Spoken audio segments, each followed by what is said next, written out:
गांव के किनारे एक घना सुनसान सा जंगल था जिसके बारे में लोग बड़े डर के साथ बातें करते थे। कहते थे कि रात के समय वहां अजीब अजीब आवाजें आती हैं और कभी कभी लाल आंखें झिलमिलाती हैं जो किसी जीव की नहीं लगती थीं। अली, जो एक जवान और बहादुर लड़का था, हमेशा से इस जंगल के रहस्य जानने का इच्छुक था। एक दिन अली ने फैसला किया कि वह अपने दोस्त फहद के साथ जंगल में जाएगा। सुबह के समय सूरज की मध्यम रोशनी में वे दोनों जंगल के किनारे खड़े थे। हर तरफ ऊंचे पेड़, घने पौधे और रहस्यमय धुंध फैली हुई थी। अली ने कहा, फहद, आज हम जान लेंगे कि यह जंगल वास्तव में डरावना है या सिर्फ कहानियां हैं। जैसे ही उन्होंने कदम बढ़ाया, पक्षी चीख चीख कर उड़ गए और अचानक सन्नाटा छा गया। हर कदम के साथ जमीन पर अजीब निशान पड़ रहे थे जो इंसान के कदम जैसे नहीं लगते थे। फहद ने घबराकर कहा, अली, ये निशान कुछ ठीक नहीं लगते। कुछ और है जो हमारे पीछे है। अली ने भी डर महसूस किया, लेकिन अपने दिल को मजबूत करके आगे बढ़ा। पहला दिन जंगल की सैर के दौरान उनके लिए चुनौतियों से भरा रहा। हर छाया, हर सरसराहट और हर अजीब आवाज ने उनके दिल की धड़कन तेज कर दी। लेकिन वे दोनों अभी भी जंगल की गहराई में प्रवेश कर रहे थे। यह नहीं जानते थे कि रात के समय उन्हें कौन सा डरावना रहस्य सामना करना पड़ेगा। अगले दिन अली और फहद फिर उसी रहस्यमयी जंगल के किनारे खड़े थे। पिछले दिन के अजीब पैरों के निशान और डरावनी आवाजें अभी भी उनके दिमाग में घूम रही थीं, लेकिन सच्चाई जानने की जिज्ञासा उनके डर से ज्यादा थी। अली ने गहरी सांस ली और बोला, आज हम जंगल के और अंदर जाएंगे और पता लगाएंगे कि यहां आखिर छिपा क्या है। जैसे ही वे दोनों जंगल के अंदर बढ़ने लगे, पेड़ और भी घने होते गए। सूरज की रोशनी मुश्किल से जमीन तक पहुंच रही थी। हवा में एक अजीब सी ठंडक और नमी थी, जैसे यह जंगल अपने अंदर कोई पुराना राज छिपाए बैठा हो। अचानक दूर कहीं से किसी जानवर की दर्द भरी चीख सुनाई दी। फहद घबरा गया और बोला, यह आवाज मैंने पहले कभी नहीं सुनी। कुछ कदम आगे बढ़ने के बाद उन्हें जमीन पर टूटे हुए पेड़ और गहरे पंजों के निशान दिखाई दिए। ऐसा लग रहा था जैसे कोई बहुत बड़ा और ताकतवर जीव यहां से गुजरा हो। अली झुककर उन निशानों को ध्यान से देखने लगा और धीरे से बोला, ये किसी आम जानवर के निशान नहीं हो सकते। तभी अचानक पास की झाड़ियों में तेज सरसराहट हुई।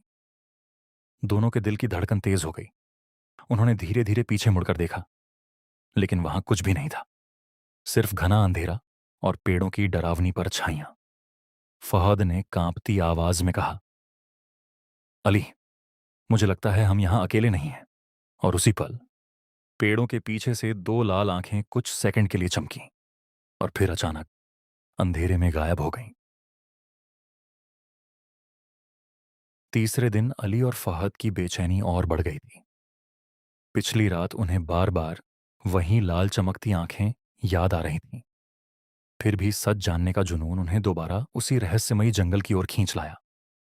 आज जंगल पहले से भी ज्यादा शांत था, इतना शांत कि उनकी अपनी सांसों की आवाज भी साफ सुनाई दे रही थी। जैसे ही वे अंदर बढ़े, उन्हें महसूस हुआ कि कोई उनका पीछा कर रहा है। कभी सूखे पत्तों पर हल्की सी आहट होती, तो कभी किसी पेड़ के पीछे से जैसे कोई छाया सरकती हुई दिखती। फहद ने धीरे से कहा, अली, कोई हमारे पीछे चल रहा है। अली ने हिम्मत दिखाने की कोशिश की, लेकिन उसके दिल की धड़कन भी तेज हो चुकी थी। अचानक उन्हें सामने एक पुराना टूटा फूटा कुआं दिखाई दिया जो शायद कई सालों से इस्तेमाल नहीं हुआ था। उसके चारों तरफ अजीब अजीब निशान बने हुए थे, जैसे किसी ने वहां कोई पुरानी रस्म निभाई हो। अली जैसे ही उस कुएं के पास पहुंचा, अंदर से ठंडी हवा का झोंका निकला और साथ में किसी के धीमे धीमे फुसफुसाने की आवाज। तभी अचानक पीछे से जोर की गुर्राहट सुनाई दी। दोनों ने डरते हुए पीछे मुड़कर देखा और इस बार उन्होंने उसे साफ देखा। एक लंबी काली डरावनी आकृति पेड़ों के बीच खड़ी थी, जिसकी आंखें लाल अंगारों की तरह चमक रही थीं। फहद डर के मारे चिल्लाया, अली, भागो! और अगले ही पल वह रहस्यमयी परछाई उनकी तरफ तेजी से बढ़ने लगी। चौथे दिन सुबह होते ही अली ने तय कर लिया कि आज वह इस रहस्यमयी जंगल का सच जानकर ही लौटेगा। पूरी रात उसे नींद नहीं आई थी। बार बार वही लाल आंखें, वही डरावनी गुर्राहट उसके दिमाग में गूंजती रही। फहद पहले तो डर गया था, लेकिन आखिरकार उसने भी अली का साथ देने का फैसला किया। दोनों ने हिम्मत जुटाई और आखिरी बार उस अंधेरे जंगल की तरफ चल पड़े। जंगल के अंदर जाते ही आज माहौल कुछ अलग था। हवा बहुत ठंडी थी। पेड़ों की टहनियां धीरे धीरे हिल रही थीं, जैसे कोई अदृश्य चीज उन्हें छू रही हो। अचानक आसमान पर काले बादल छा गए और चारों तरफ अजीब सा अंधेरा फैल गया। तभी उन्हें फिर वहीं पुराना टूटा हुआ कुआं दिखाई दिया, जिसके पास वे कल आए थे। अली धीरे धीरे कुएं के पास गया और अंदर झांक कर देखने लगा। कुएं के अंदर गहरा अंधेरा था, लेकिन अचानक अंदर से हल्की लाल चमक दिखाई दी। उसी पल जमीन जोर से कांपने लगी और वहीं डरावनी गुर्राहट फिर से सुनाई दी। पेड़ों के बीच से वह काली डरावनी आकृति फिर बाहर आई। इस बार वह पहले से भी ज्यादा बड़ी और भयानक लग रही थी। उसकी लाल आंखें आग की तरह चमक रही थीं और उसका साया पूरे जंगल में फैल रहा था। फहद डर के मारे पीछे हट गया, लेकिन अली वहीं खड़ा रहा।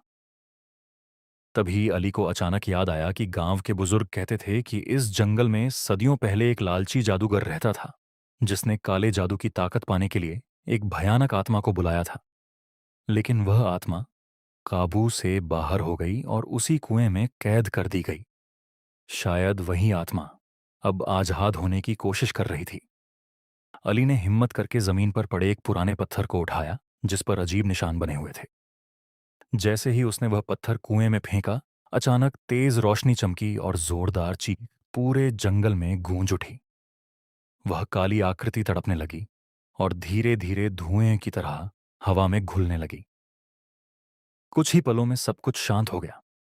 हवा फिर से सामान्य हो गई, बादल हट गए और सूरज की रोशनी पेड़ों के बीच से जमीन पर गिरने लगी।